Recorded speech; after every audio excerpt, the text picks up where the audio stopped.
सघोषोधार्तराष्ट्राणां हृदयानि व्यदारयत्।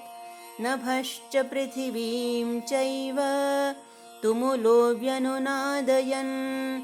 अथ व्यवस्थितान् दृष्ट्वा धार्तराष्ट्रान् कपिध्वजः प्रवृत्ते शस्त्रसम्पाते धनुरुद्यम्य पाण्डवः। हृषीकेशं तदा वाक्यम् इदमाह महीपते। जब भीष्म तथा दुर्योधन के पक्ष के अन्य वीरों ने अपने अपने शंख बजाए तो पांडवों के हृदय विदीर्ण नहीं हुए। ऐसी घटनाओं का वर्णन नहीं मिलता, किंतु इस विशिष्ट श्लोक में कहा गया है कि पांडव पक्ष के शंखनाद से धृतराष्ट्र के पुत्रों के हृदय विदीर्ण हो गए। इसका कारण स्वयं पांडव और भगवान कृष्ण में उनका विश्वास है। परमेश्वर की शरण ग्रहण करने वाले को किसी प्रकार का भय नहीं रह जाता, चाहे वह कितनी ही विपत्ति में क्यों ना हो। युद्ध प्रारंभ होने ही वाला था।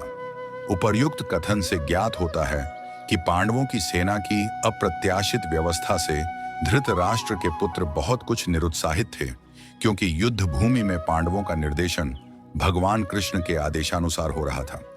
अर्जुन की ध्वजा पर हनुमान का चिन्ह भी विजय का सूचक है, क्योंकि हनुमान ने राम तथा रावण युद्ध में राम की सहायता की थी, जिससे राम विजयी हुए थे।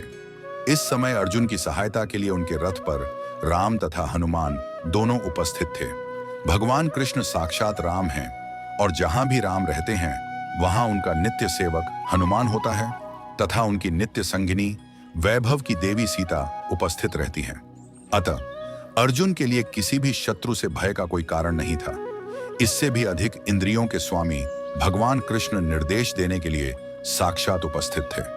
इस प्रकार अर्जुन को युद्ध करने के मामले में सारा सत्परामर्श प्राप्त था। ऐसी स्थितियों में जिनकी व्यवस्था भगवान ने अपने शाश्वत भक्त के लिए की थी, निश्चित विजय के लक्षण स्पष्ट थे।